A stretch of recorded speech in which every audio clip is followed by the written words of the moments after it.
ಎಲ್ರಿಗೂ ನಮಸ್ಕಾರ. ನನ್ನ ಹೆಸರು ಗುರುಸಿದ್ದಲಿಂಗ ಚಿರಡೆ. ನಾನು IPL ಬಯಾಲಜಿಕಲ್ಸ್ ಕಂಪನಿಯಲ್ಲಿ ಮಾರ್ಕೆಟಿಂಗ್ ಮ್ಯಾನೇಜರ್ ಕೆಲಸ ಮಾಡ್ತಾ ಇದ್ದೀನಿ. ಇವತ್ತು ನಾವು ಬೀದರ್ ಜಿಲ್ಲೆ ಹುಮ್ನಾಬಾದ್ ತಾಲೂಕಿನ ನಿರ್ಣಾ ಗ್ರಾಮಕ್ಕೆ ಬಂದಿದ್ದೇವೆ. ಇವತ್ತು ನಾವು ಪಪಾಯ ಬೆಳೆಯಲ್ಲಿ ಬರುವಂಥ ಒಂದು ಎಲೆ ಸುರುಳಿ ರೋಗದ ಬಗ್ಗೆ ತಿಳ್ಕೊಳ್ಳೋಣ. ಈ ಎಲೆ ಸುರುಳಿ ರೋಗವು ಒಂದು ವೈರಸ್ ಇಂದ ಬರುತ್ತದೆ. ಈ ವೈರಸ್ ಸಾಮಾನ್ಯವಾಗಿ ಒಂದು ಬಿಳಿ ನೊಣದ ಮುಖಾಂತರ ಹರಡುತ್ತದೆ. ನೀವು ಈ ರೋಗದ ಲಕ್ಷಣಗಳನ್ನು ನೋಡಬೇಕಾದಲ್ಲಿ ಇಲ್ಲಿ ನೋಡ್ಬೋದು. ನೀವು ಎಲೆಗಳು ಕೆಳಭಾಗಕ್ಕೆ ಮತ್ತು ಒಳಭಾಗಕ್ಕೆ ಸುರುಳಿಯಾಗಿ ಒಂದು ಕಪ್ಪಿನ ಆಕಾರವನ್ನು ಹೊಂದುತ್ತವೆ. ತದನಂತರ ಎಲೆಯ ನಾಳಗಳು ದಪ್ಪವಾಗುತ್ತದೆ.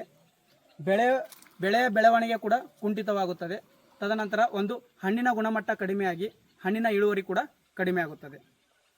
ಈ ರೋಗವನ್ನು ನಾವು ಮುನ್ಸೂಚನೆಯಾಗಿ ನಿಯಂತ್ರಣ ಮಾಡಬೇಕಾದಲ್ಲಿ ನಾವು ಒಂದು ರೋಗರಹಿತವಾದ ಒಂದು ಸಸ್ಯಗಳನ್ನು ಉಪಯೋಗ ಮಾಡಬೇಕು. ತದನಂತರ ಬಿಳಿಯ ನೊಣಗಳ ನಿಯಂತ್ರಣ ಮಾಡಬೇಕು. ಈ ಬಿಳಿಯ ನೊಣ ನಿಯಂತ್ರಣದಲ್ಲಿ ನಾವು ಒಂದು ಹಳದಿ ಅಂಟು ಬಲೆಗಳನ್ನು ಉಪಯೋಗ ಮಾಡೋದ್ರಿಂದ ಬಿಳಿಯ ನೊಣಗಳನ್ನು ಹಿಡಿದು ನಿಯಂತ್ರಣ ಮಾಡಬಹುದು. ಹಾಗೂ ಒಂದು ಸೋಂಕಿತವಾದ ಒಂದು ಗಿಡಗಳು ಅಥವಾ ಎಲೆಗಳನ್ನು ನಾವು ಕಿತ್ತು ಹಾಕಬೇಕು.